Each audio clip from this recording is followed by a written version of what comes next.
Welcome back to Conflicts of Interest. This is episode 414. I'm the host, Kyle Anzalone, today joined by co-host Connor Freeman. Connor, how you doing? Doing great, Kyle. How are you? Doing very well. Happy to have you back on today. We got a lot to go over. Quickly, just want to remind people to share the show. You find it at the Libertarian Institute, on the blog at antiwar.com, YouTube, Rumble, and Odysee for the video version of the show. You can follow the show on Twitter at con_interest. You can follow me on Twitter at KyleAnzalone_. And Connor, where can people follow you? On Twitter at Freeman'sMind96. All right, Connor, thank you. And let's get into the news today. The first article I have to talk about, I wrote for the Libertarian Institute on August 26th. U.S. Ambassador blasts Hungary's call for ceasefire in Ukraine as cynical.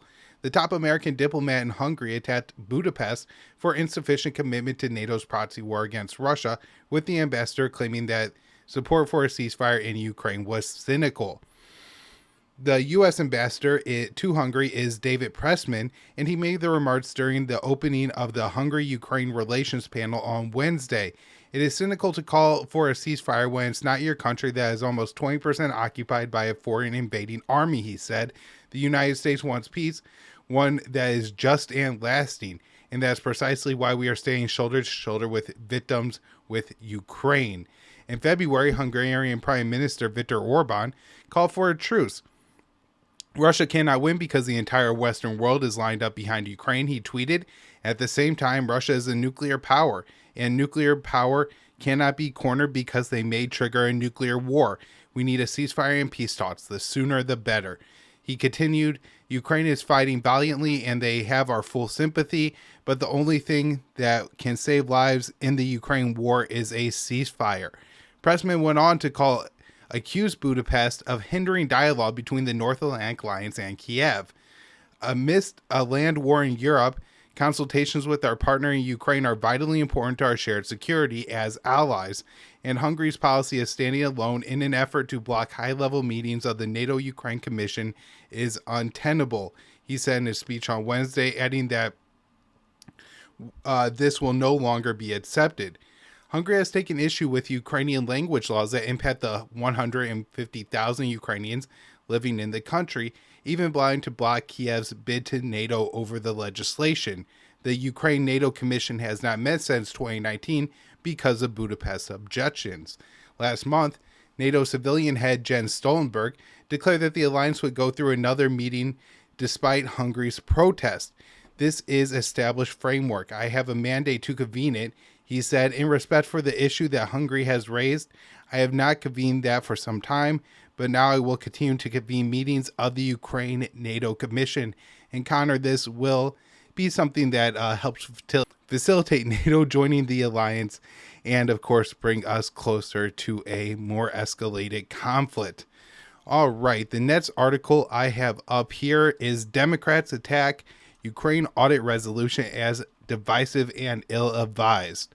Legislation introduced by Representative Matt Gaetz, which calls on the White House to release documents related to the war in Ukraine, passed a voice vote on Wednesday with debate on the resolution divided among party lines. The House Foreign Affairs Committee is set to vote on the measure on Friday. The bill, HRES 300, would urge President Joe Biden to grant lawmakers access to all documents indicating any plans for future or current military assistance to Ukraine, as well as any material, including whether any United States armed forces, including special forces, are currently deployed in Ukraine. Since Russia invaded its neighbor 14 months ago, Congress has authorized over $100 billion in aid for Ukraine. According to the Kiel Institute for the World Economy, Washington has provided about $80 billion in military and financial aid throughout the conflict. Though support for the resolution was limited to Republicans, it passed a voice vote and is set for a full committee vote on Friday. Several Democrats attacked the legislation during Wednesday's debate.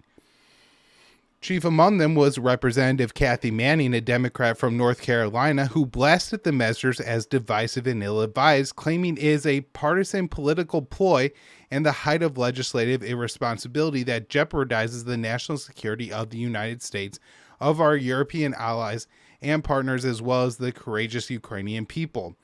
Manning took issue with the resolution because it threatened consensus in Congress that support for Kiev must be unwavering and indefinite. The entire Congress has remained absolutely bipartisan for Ukraine as it fights against Russian aggression. The lawmaker continued, adding, measures like this put bipartisanship in jeopardy. She also asserted that the bill amplifies Russian propaganda and claims that reporting on the legislation favorably would be irresponsible. It plays directly into Russian President Vladimir Putin's hands by seeking to force disclosures of all present and future military plans, Manny said. Passage of this measure would represent a gift to Putin and his Kremlin cronies and provide visibility into our plans our military intelligence leaders strive to protect at all costs. However, she failed to explain how increased congressional oversight for the U.S. military policy in Ukraine could actually help Russians on the battlefield.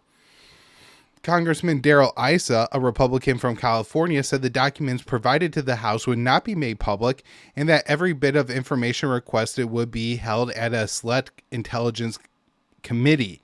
Further, documents, in which there's been dozens of, detailing weak points in Ukraine's defenses were alleged to have been leaked by 21-year-old Massachusetts Air National Guardman Jack Teixeira over the course of several months on Discord.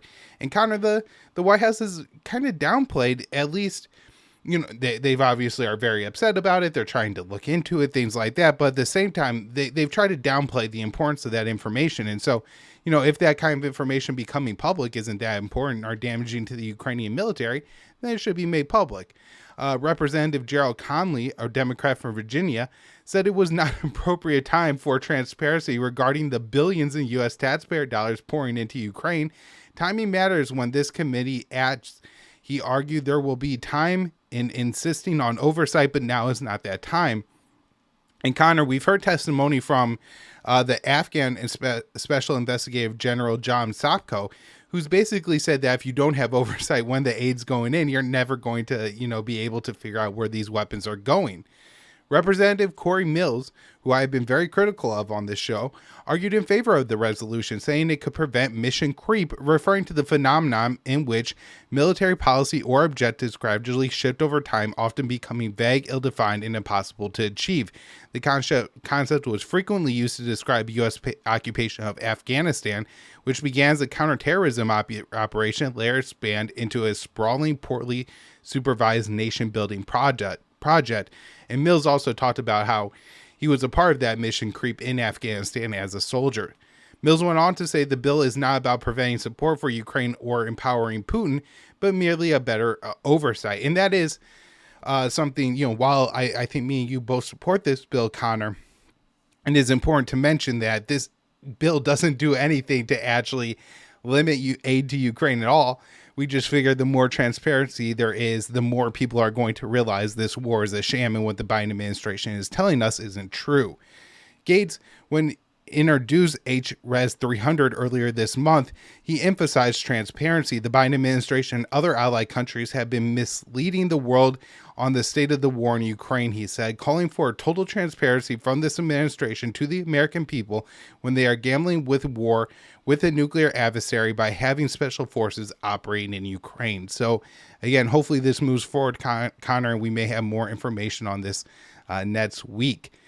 Now, we have the UK confirming that depleted uranium munitions are now active in Ukraine. We've talked about this in the past on the show, but this is an update on that. And of course, we have more news on controversial munitions possibly headed to Ukraine. Republicans are pushing Biden to send cluster bombs to Ukraine.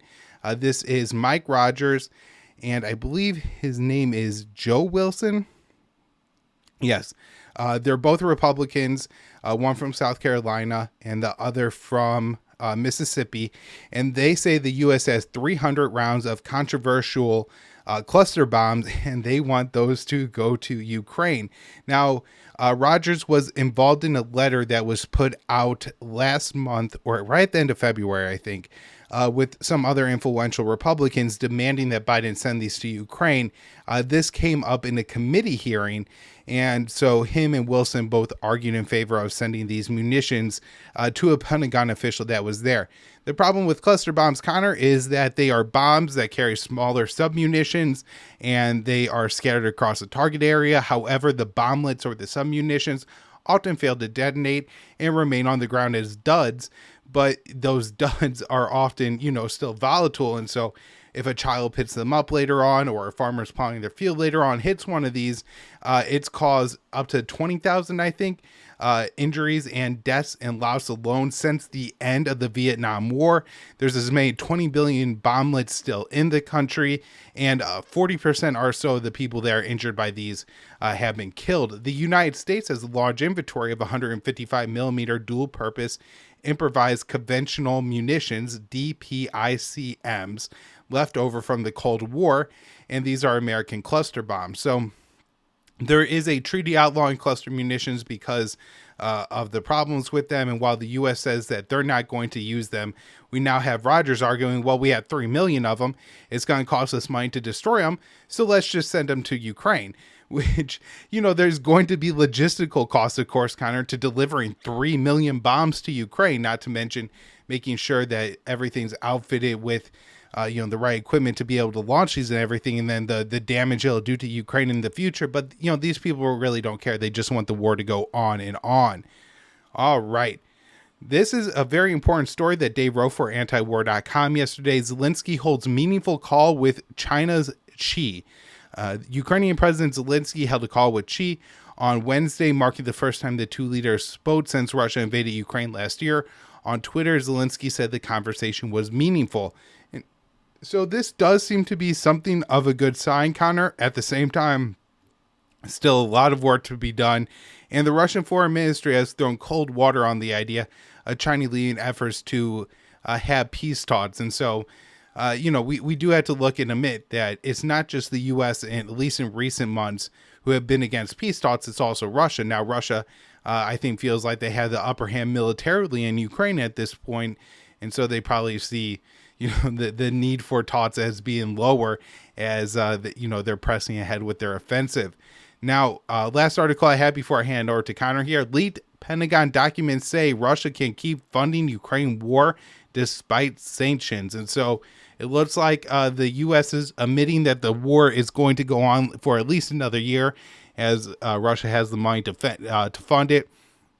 I talked about this a lot on the show, Connor, so I only have to go over it today, but right after the war started, the Biden administration thought they had an economic nuclear weapon to use against Russia that was going to be very powerful. And what's happened is that the Russian economy has largely been able to weather the Western sanctions. They have found partners in India and other BRICS nations, China, increased trade with Turkey, and, have been able to weather the sanctions and keep fighting. So the Biden administration's strategy of hurting Russia really hasn't paid off. And with that, I'll hand it over to Connor. All right. So we've got some, speaking of peace talks, and we're going to get to what's going on with Syria and Russia's attempts to foster some normalization between Ankara and Damascus. But it was funny. I was surprised to see that Kirby said that, it was a good thing that Xi and Zelensky met, because there was a little note in the Politico piece they ran earlier this week about how the White House is preparing for a failed counteroffensive. One of the things that they suggested about getting Kiev to accept more modest goals and, agreeing to at least a temporary ceasefire, and they're like leaving the door open to retaking territory later on at a later date. They said that they were not only going to just, talk about offering them NATO-like security guarantees and replenishing military stocks and continuing all the military aid and escalating it, but or at least over years and years in the future. They were also saying that maybe we should try and get China to get Russia to come to the negotiating table. We should try and induce them to do that somehow. And it's just funny to see Kirby saying that after Blinken and Biden came out so strongly against it in the first place, China's efforts with the 12-point peace plan. But so this first story is from Dave DeCamp. Russia to host meeting of Syria and Turkish intel and defense chiefs. So this was from the 24th. We've got a few stories about these meetings. So just for some background, Russia will host a meeting of intelligence and defense chiefs from Turkey, Syria, and Iran on Tuesday of this week as part of an effort to work toward the normalization of relations between Ankara and Damascus. Turkish Defense Minister Hulusi Akar announced the planned meeting that will be held in Moscow and said the goal is to find a solution to the existing issues through talks and ensure peace and tranquility in the region as soon as possible. Russia's efforts to broker a normalization deal between Turkey and Syria started at the end of December, when the Syrian and Turkish defense ministers met for the first time since 2011. The talks were followed up with a meeting of the deputy foreign ministers of Turkey and Syria, which was held in Moscow earlier this month. A Turkish-Syrian rapprochement would be a significant development toward ending the war in Syria, as Ankara has been a staunch supporter of groups that took up arms against Syrian President Bashar al-Assad. Turkey currently occupies areas in northern Syria and has focused its recent military operations against the Kurdish-led SDF, which is, of course, backed by the U.S. Assad has said that any normalization deal with Turkey must result in the full withdrawal of Turkish forces from Syria. Saudi Arabia is also working toward normalizing with Damascus and recently sent its foreign minister to meet Assad in Syria. And the U.S. is against regional countries upgrading their ties with Syria. We'll get to more of that later, as the Biden administration prefers to keep the country isolated under crippling sanctions and wants to continue occupying eastern Syria. Okay, so now we're going to get into what was discussed. So withdrawal of Turkish troops from Syria discussed in Moscow talks. And this is from the 25th, from Dave again. The Syrian Defense Ministry said Tuesday that the issue of withdrawing Turkish troops from northern Syria was discussed during these talks in Moscow between the defense ministers and the intel chiefs from Syria, Turkey, Russia, and Iran. The talks are part of a Russian effort to broker this normalization deal. And there were no breakthroughs reportedly, but the talks have been described as constructive. Syrian Foreign Minister Faisal Mekdad reaffirmed earlier in the day that any normalization deal with Ankara hinges on a Turkish withdrawal. He says it is impossible to talk about normalizing relations with Turkey amid its occupation of Syria's northern areas. Another topic of discussion was the issue of Syrian refugees returning to their country. The Russian defense minister said the four nations reaffirmed their adherence to the preservation of Syria's territorial integrity and the need to step up efforts to allow a speedy return of Syrian refugees. So then the next story, this is from the 26th, is from Dave. Turkish official says condition for Syria withdrawal is the end of the YPG threat.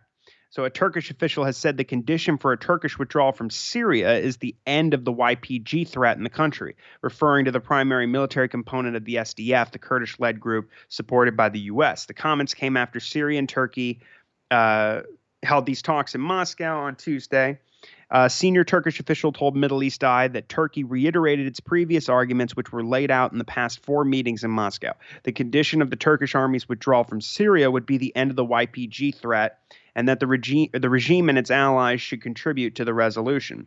After Tuesday's talks, the Syrian Defense Ministry said a Turkish withdrawal was discussed during the meeting, but the Turkish official denied the claim. Let's see. This is the Turkish official speaking to the media, saying Turkey has never negotiated an issue regarding withdrawal of its forces from Syria during these talks in Moscow. We have discussed possible joint means of fighting against the Syrian arm of the PKK and its armed wing, the YPG. Let's see. Damascus is also working towards normalizing with Saudi Arabia and rejoining the Arab League, and all these normalization efforts are opposed by Washington, which was reaffirmed earlier this week by I believe it's the lady's title is the Assistant Secretary of State for Near East Affairs, or Near Asian Affairs, something like that. She was meeting with the Syrian National Congress, which has no power, and just saying that they're absolutely opposed to any kind of normalization or upgrading of ties unless there's a political solution, a permanent political solution, and essentially that Assad is no longer in power. It's interesting that they're talking about ending the YPG threat. The only way that can happen is if the U.S. ends its occupation, where by supporting the SDF, it allows them to control about a third of Syria and steal Syria's oil. And of course, we have Israel bombing the country, dropping leaflets earlier this week in southern Syria, threatening to escalate its bombing, saying that your alliance with Hezbollah is going to lead to damage, and making all kinds of threats like this. But of course, if the U.S. ends its occupation, it opens the door for the Kurds to make a deal with the Syrians. And I think there's a way to work that out with the Turks so that the Syrians guard the border there and ensure that there's no clashes. And the only way that any of that is possible is if the U.S. ends its illegal occupation. But on to more about the problems caused by America's illegal occupation of Syria. We have a piece here from The Cradle from the 26th. Russian flyovers of U.S. occupation bases in Syria risk escalation.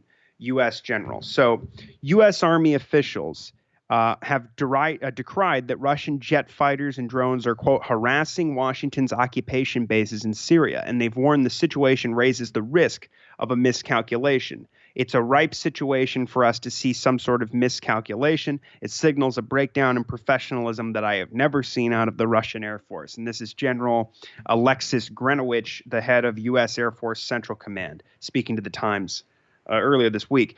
Now, according to Grenowich, since March 1st, the Russian Air Force has markedly increased its activities above U.S. occupation bases in southern Syria, and at times Russian jets have flown, quote, dangerously close to U.S. warplanes. So I also added in some notes here from a Wall Street Journal report about this story. So General Grenowich said, this is from the Wall Street Journal, that since March 1st, Russian forces have violated the agreement more than 60 times. Russian jets, which are expected to stay at least 3 nautical miles away from the U.S. planes, have flown within 500 feet of American pilots at least twice in recent weeks, he said. And so this is back to the cradle. On top of this, Russian jets, bombers, and drones have conducted more than 24 flyovers over Washington's largest occupation base in Syria, known as Al-Tanf, since the beginning of last month. In March, CENTCOM Chief General Michael Kurilla decried the Russian flyovers of Al-Tanf, calling them provocative, unsafe, and unprofessional. He says they fly, this is Grenowich again. He says they fly into airspace that is nominally under the deconfliction protocols. That's supposed to be where we are primarily operating and the Russians are not. Now, around 900 U.S. troops are still deployed in the Levantine nation, controlling nearly a third of the country and a large portion of its oil fields. The deployment is illegal under international law and was not approved by the government in Damascus, and it was launched by abusing Washington's authorization for the use of military force from 2001. Now, contrary to illegal U.S. occupation and hijacking of Syria's resources, the Russian army has been present since 2015 after Damascus requested military assistance to push back against ISIS and U.S.-sponsored extremist groups like the Al-Nusra Front and their affiliates, now which is the Syrian branch of Al-Qaeda in Iraq.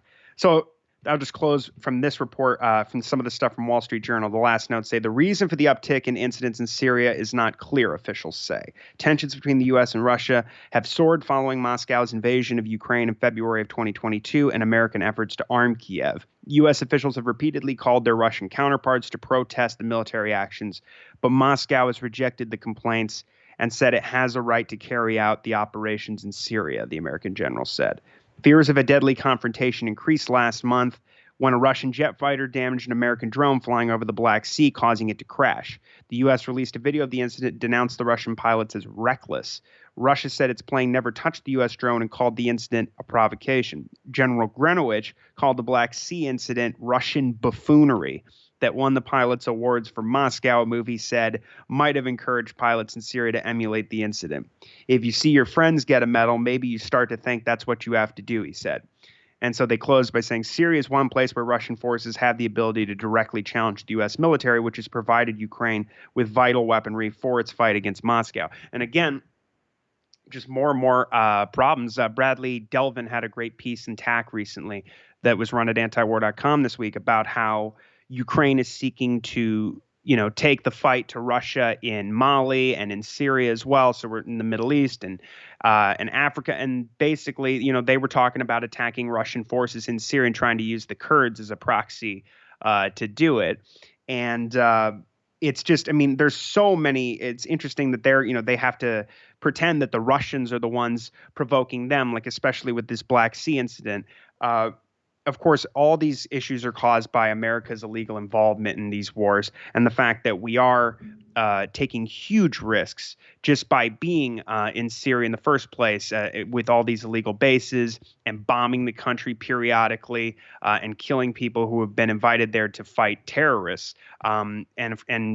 And so basically, we'd like to see an end to all of this. But when Matt Gaetz introduced this resolution, a War Powers Act to remove U.S. troops from Syria who were there illegally, this was voted down. It failed miserably. I think just over 100 representatives voted for it, and it was more Democrats than Republicans, even though Gaetz is the one who introduced it. So, hopefully that there will be more agitation to get the U.S. out of Syria as soon as possible. But of course, stories like this, I think, more or less just make people, especially on the right and in the liberal interventionist centrist blob community, the assumption is that we just haven't been aggressive enough, and now we need to react. We need to push Russia even further. So back to some Iran news.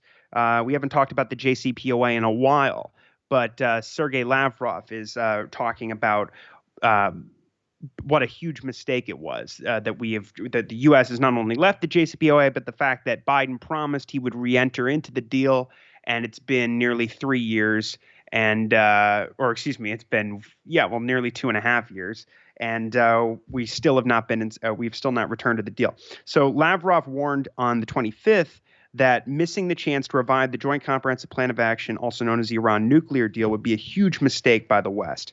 We assume that the agreement to revive the JCPOA was reached quite a while ago. Now European countries have lost their enthusiasm for some reason, and U.S. officials say via different channels on the conditions of anonymity that another option should be sought. It appears to me that it would be a huge mistake to skip the chance of resuming this deal, Lavrov said to reporters in New York after chairing a meeting of the UN Security Council.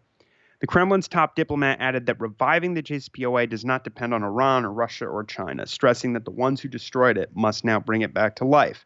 He also said that the previously agreed document fully aligns with this goal. Attempts to create new requirements that were not mentioned in the initial text complicate the process and reflect the policy of grasping unilateral advantages through bargaining or blackmail, Lavrov said. In 2018, the White House scrapped the JCPOA to impose a maximum pressure sanctions campaign on Iran. Talks between Iran and the remaining signatories of the Obama-era deal continued until late last year, where U.S. officials claimed Iran was making, quote, unconstructive demands to revive the deal. And so last month we had Russian President Putin and President Xi urging Western leaders to push for a restoration of the JCPOA. And during his news conference on Tuesday, Lavrov also took time to hail the growing normalization of ties between Iran and several Arab nations, chief among them Saudi Arabia. He said, "This is a very healthy process. We, in principle, favor establishing some mechanisms of cooperation, transparency, and confidence building in the Gulf region," the Russian official said. Okay, now this one just came out today. This is from Dave DeCamp again on today, the 27th. The show, I believe, will come out tomorrow. But U.S. Navy says Iran seized U.S.-bound oil tanker near Oman. So the U.S. military said today that Iran seized a Marshall Islands flagged oil tanker, the Advantage Sweet, that was bound for Texas. According to Iranian media, the ship was seized after it collided with an Iranian fishing vessel. This is a statement from the Fifth Fleet. They said the oil tanker issued a distress call during the seizure. Iran's actions are contrary to international law and disruptive to regional security and stability. Iran should immediately release the oil tanker. Now, according to Iran's press TV, the Iranian Navy has seized a Marshall Islands flagged oil tanker in the Sea of Oman and directed it toward the country's territorial waters after the ship hit an Iranian vessel and tried to flee in violation of maritime regulations. The ship's owner, Advantage Tankers, said that they knew the ship was seized but were not aware of a collision. Quote, "The safety and welfare of our valued crew members is our number one priority," the company said in a statement. Similar experiences show that crew members of vessels taken under such circumstances are in no danger.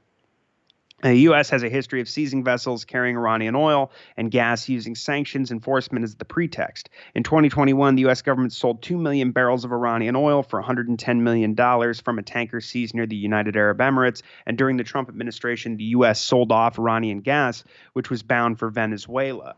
And not to mention, of course, there was a piece in 2021 in the Wall Street Journal talking about how between, I believe, late 2019 and early 2021, the Israelis had attacked something like more than a dozen Iranian oil tankers that were headed for Syria and Lebanon. Yeah.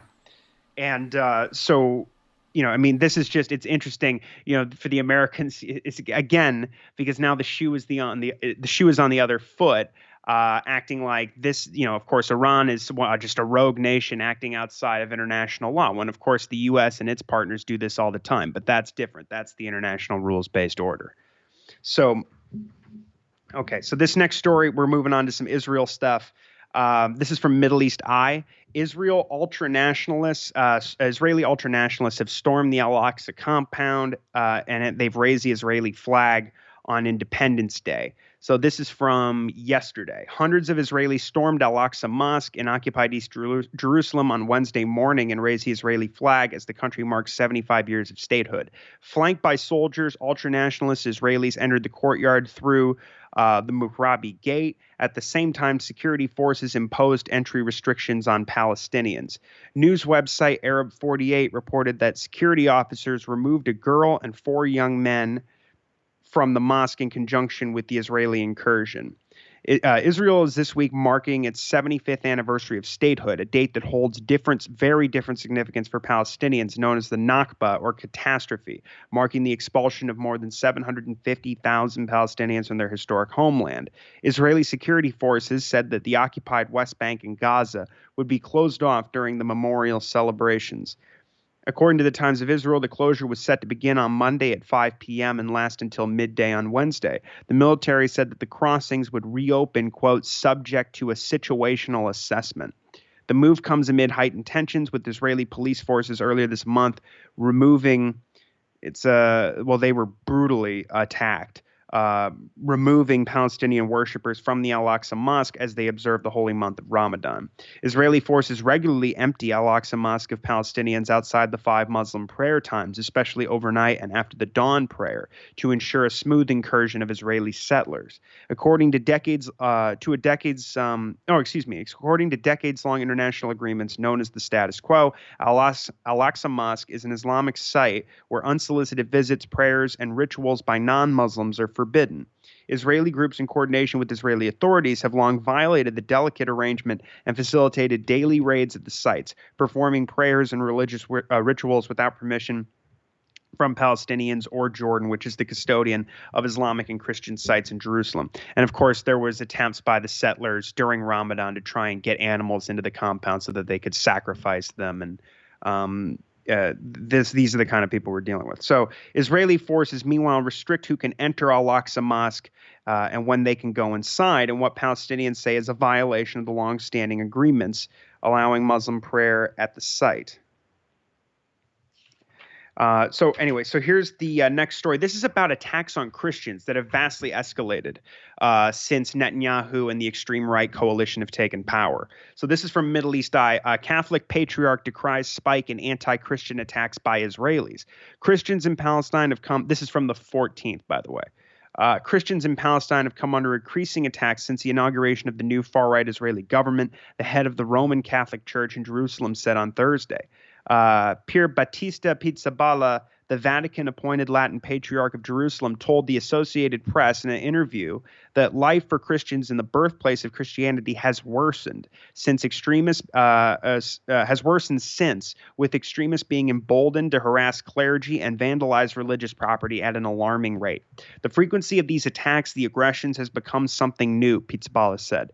These people feel they are protected, that the cultural and political atmosphere now can justify or tolerate actions against Christians. Anti-Christian attacks by Israelis in the occupied West Bank, East Jerusalem, and Israel have increased in recent months, deepening the fears of Palestinian Christians for their safety, according to church leaders. In January, Israeli youths vandalized a Christian cemetery in Jerusalem over the New Year holidays, smashing crosses and knocking down headstones on more than 30 graves. 2 Israelis entered the church of Gethsemane a month later and physically attacked an archbishop and a priest during a religious service. Pizzaballa's warning came ahead of Easter celebrations, which were set to take place amid the heightened tensions. Church leaders in Jerusalem condemned a decision by Israeli forces to impose tight restrictions on people wishing to visit the Holy Sepulchre Church to celebrate Easter. Israeli police said they will slash the number of worshipers allowed to attend by 80% in order to maintain safety. However, church leaders branded the decision as an affront to the rights and freedoms of the local Christian community, vowing not to comply with it. We shall continue to uphold the status quo customs, and the ceremony will be held as customary for 2 millennia, and all who wish to worship with us are invited to attend. The Greek Orthodox Patriarchate and the the custody of the Holy Land and the Armenian Patriarchate, said in a joint statement. The new restrictions meant that only 1,800 people would be allowed inside the Church of the Holy Sepulchre, with another 1,200 outside, instead of the 10,000 worshippers that typically come during Easter. The annual Holy Fire ceremony, the most important Easter celebration for the Eastern Orthodox Church, would take place in the Church of the Holy Sepulchre on Saturday. Israel's restrictions on worshipers coming to the Holy Sepulchre comes after it canceled hundreds of permits for Palestinian Christians in Gaza who were hoping to visit Jerusalem for Easter. And this is, again, the St. Porphyrios Orthodox Church said. I apologize for any mispronunciations. This next story we'll close with is from Mondo Weiss by Michael Aria, and it's about an interesting new poll that came out from the University of Maryland that shows that 44% of Democrats now say that Israel is an apartheid state. So a new University of Maryland critical issues poll shows that support for Israel continues to decline among Democratic voters. Between March 27th and April 5th, 1,203 people were asked about their opinions on the country. They said, you may have been following the recent developments in Israel, the West Bank, and Gaza. This is the first question, as reads the first question. In your opinion, which of the following is closer to describing the way Israel looks to you? The four available options were a vibrant democracy, a flawed democracy, a state with restricted minority rights, or a state with segregation similar to apartheid. 56% of the respondents said that they didn't know, but among those who did have an opinion, just 22% said that Israel was a vibrant democracy. 31% said it was a flawed democracy. 16% said it was a state with restricted minority rights, and 31% said it was a state with segregation similar to apartheid. But when you split these numbers down by political party, the poll reveals stark partisan separation on the issue, as you could probably expect, but a 41% plurality of Republicans said Israel is a vibrant democracy, while only 20% called it a state with segregation similar to apartheid, which is fairly impressive for a fifth of Republicans, at least in this poll, to say that Israel is an apartheid state. A 44% plurality of Democrats said it was a state with segregation similar to apartheid, and 34% said that it was a flawed democracy. So this is the Brookings Senior Fellow Shibli Telhami, who conducted the poll with his colleague Stella Rouse. And he says this is remarkable because the use of the term apartheid in the American mainstream discourse, while increasingly heard, is still highly uncommon and even taboo in many circles. The poll also indicates that despite the vast demonization of the movement across U.S. political culture, boycott, divestment, and sanctions, the BDS movement is supported by many Democratic voters. A plurality of those who expressed an opinion, 41%, said they supported the movement. Only 20% said that they opposed it. These findings line up with a number of recent polls showing declining support for Israel among Democrats. A March Gallup poll had 56% of Democrats viewing Israel favorably, down from 63% in 2022. 49% of polled Democrats said that they sympathize with Palestinians, compared to 38% who said that they sympathize with Israelis. It's the first time that more Democrats have sympathized with Palestinians than Israelis since Gallup began conducting this annual poll in 2001. An April Pew poll showed that just 1 in 10 liberal Democrats has a positive view of Israeli Prime Minister Benjamin Netanyahu. During an April 23rd appearance on CBS's Face the Nation, Netanyahu denied that his administration was hurting Israel's standing among Democrats and blamed the decline on the media demonizing Israel for the killing of Palestinians. Which is pretty laughable. I mean, you'd be hard pressed to find a lot of mainstream American news that isn't, even when it's a news article, written in this Hasbara kind of explaining style where it sounds like it's an even fight or even Israel is the victim. And they always highlight the deaths of Israelis and treat them as much more important than the constant killings of Palestinians. And even if you read, like if you watch actual footage of what was going on in AlAqsa Mosque a few weeks ago, or read, say Middle East Eye's coverage of it, or even Al Jazeera, something like this, and then you go and read how the Wall Street Journal covers it, the disparity is stark. And basically, you could get a very different picture from reading certain publications and more mainstream publications than you could even by reading something like Middle East Eye, which is essentially calling balls and strikes. But the if you read the Wall Street Journal, I just remember I forget all the examples, but one of the things they were talking about was like, they go, well, there were clashes inside the mosque because the Palestinians had armed themselves with fireworks and stones. Then you go and look at an actual video of it, and it's the IDF, Israeli security forces and police just beating the hell out of men, women, and children, elderly men too, with rifle butts and firing off rubber-coated steel bullets and smashing windows, climbing up roofs and, rappelling down inside and smashing out all kinds of parts of the holy site to break in after people have barricaded themselves inside. And just sound grenades and the usual things that Israel does when they go into Al-Aqsa. But so I mean, it's ridiculous to hear Netanyahu say this, but it's interesting that this is the way he's trying to handle it. He says, first of all, it's happening over time. It's happened over time. It's not related to this or that administration in Israel because it happened. It continues under the previous government as well. And I think there's a demonization of Israel in some of the reports, many of the reports that come out of here. And I think there is a portion of the American public that finds it hard to understand that once you enter the realm of nations, you have to defend yourself. We constantly have to defend ourselves against terrorism that is aimed against our people. And sometimes when that happens, you have what's called collateral damage, which means civilian casualties that are unfortunate. They're not deliberate, and that often enables the vilification of Israel to take place. But I mean, this sounds like it was written by Nikki Haley or something, but everybody knows that you can look at videos of the Israeli snipers, shooting quadriplegics and journalists and children every week during the Great March of Return protests in Gaza. People who are just protesting their permanent or their indefinite confinement in an open air concentration camp, and they're just getting picked off. And you have Israeli snipers giggling and laughing about it on camera. And so, it's absolutely ridiculous. And the fact, they bomb Syria every week like we cover. Very few news outlets cover this. But you'll never hear a story about Syria has now attacked Israel in retaliation. They're not defending themselves by any stretch of the imagination. Israel is the most destructive, most destabilizing factor in the region besides the United States. So, it's just ridiculous to see that. But very glad to see that there are more of these polls coming out indicating that there is a shift in the Democratic Party. And I know I saw this woman was recently fired, but there was the envoy for anti-Semitism for the Israeli government, who's this kind of hacky actress that came out of Israel. She went on the Bill Maher show and was complaining about how the Democratic leadership is on our side, but the damn constituents, they're falling for all this woke propaganda about, how the Palestinians are treated. And it's very interesting to see her speak with contempt about the voters as opposed to their allies in Congress, which is, how it always works. But anyway, great to see, because I know it's scaring the hell out of the lobby, and that's a good thing.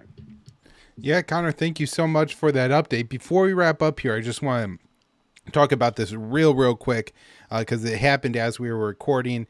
Dave DeCamp has it out at antiwar.com already. Unfortunately, the resolution proposed by Matt Gaetz to withdraw U.S. troops from Somalia has failed.